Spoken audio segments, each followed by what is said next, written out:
അസ്സലാമലൈക്കും ഷംസി, സുഖാണോ? ഞാനാണ് നിന്റെ സ്വന്തം പാച്ചു. നോമ്പൊക്കെ കഴിഞ്ഞു മോളെ, പെരുന്നാളാണെന്ന്. നീ ഇല്ലാത്ത ആദ്യത്തെ പെരുന്നാള്. കഴിഞ്ഞ പെരുന്നാളിന് നമ്മൾ ഒരുമിച്ചായിരുന്നുണ്ടായിരുന്നത്. ഒരുമിച്ചിരുന്ന് ഭക്ഷണം കഴിച്ചു, ഒരുമിച്ച് പുറത്തു പോയി. അങ്ങനെയായിരുന്നു കഴിഞ്ഞ പെരുന്നാളൊക്കെ നമ്മൾ വളരെയധികം സന്തോഷത്തോട് കൂടിയിട്ട് നമ്മൾ ആഘോഷിച്ചത്.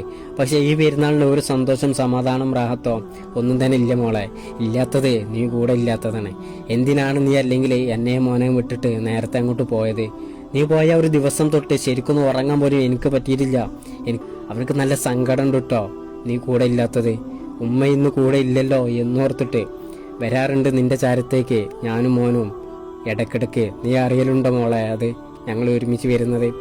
ശംസി, അല്ലെങ്കിലും നമ്മൾ ഒരുമിച്ച് ഒരുപാട് കാലം സന്തോഷത്തോട് സമാധാനത്തോട് കൂടിയിട്ട് ജീവിക്കണമെന്ന് ആഗ്രഹിച്ചവരല്ലേ, കൊതിച്ചവരല്ലേ നമ്മൾ. എന്നാൽ നമ്മുടെ ആഗ്രഹത്തിനും നമ്മുടെ കൊതിച്ചതിനും ആയുസില്ല എന്ന് നമുക്ക് തന്നെ അറിയില്ലായിരുന്നു. നമ്മൾ ആഗ്രഹിച്ചതും കൊതിച്ചതും മറ്റൊന്നായിരുന്നു, എന്നാൽ പടച്ചവൻ വിധിച്ചത് മറ്റൊന്നാണ്.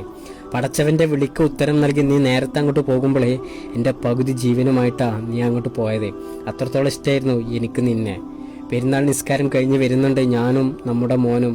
പള്ളിക്കാട്ടിൽ മൈലാഞ്ചി ചെടിയുടെ താഴെ 6 അടി കബറിൽ കിടക്കുന്ന നിന്നെ ഒന്ന് കാണാൻ, വന്നൊന്ന് നിന്നോട് സലാം പറയാൻ നിന്റെ ചാരത്തേക്ക് കാത്തിരിക്കുന്നുണ്ടാവും നീ എന്ന് ഞങ്ങൾക്ക് നന്നാക്കി അറിയാം. ആ കാത്തിരിപ്പ് വെറുതെ ആവില്ല മോളെ, ഇൻഷാ അല്ലാ. നീ കൂടെ നിന്ന് ഇല്ല എന്നുണ്ടെങ്കിൽ പോലും നീ തിന്നിട്ട് പോയാൽ മറക്കാൻ കഴിയാത്ത ഒരുപാട് ഓർമ്മകളെ ഇപ്പോഴും എൻ്റെ മനസ്സിലുണ്ട്, ഇപ്പോഴും എൻ്റെ ഓർമ്മയിലുണ്ട്. നീ എൻ്റെ ജീവൻ്റെ പാതിയാണ് മോളെ. ഇൻഷാ അല്ലാ, നമുക്ക് ഇനി നാളെ സ്വർഗത്തിൽ വെച്ച് കാണാം.